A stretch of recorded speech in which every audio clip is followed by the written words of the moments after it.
How can you use glute muscle activation to help prevent injuries such as lower back injuries or sacroiliac joint injuries in your students in yoga? Well, what you can do is you can make sure that they're actually using their glute muscles to switch on at the appropriate time throughout their yoga practice. So glute max, let's say, should really switch on through something like a back bend or into hip extension. So say you're in a lunge position and you're bringing one leg back, that back leg, the glute muscle, should be switching on to produce that action. What can really commonly happen is that rather than the glute switching on to do the action of the back bend or the hip extension, is that their lower back muscles will switch on to do the same action.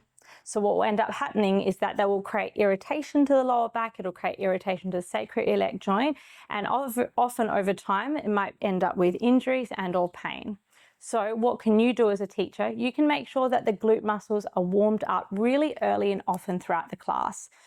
At the start of the class mostly, because what will happen is, especially if the person is a desk worker and they sit all day or they've driven to the class, what will happen is the glute muscles won't be knowing how to switch on. And so as a result, the other muscles around it will utilize or switch on to produce the same action.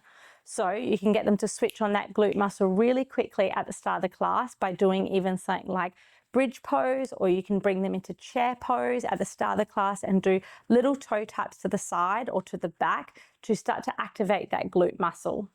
You really want to make sure that the student knows that in a back bend or in a hip extension, they actually shouldn't be feeling pain or even a real strong sensation through that lower back. We want to be making sure that you're warming up and opening up through the front of the hips early and often to switch off through the front of the hips, and that will help to switch on the glute more so.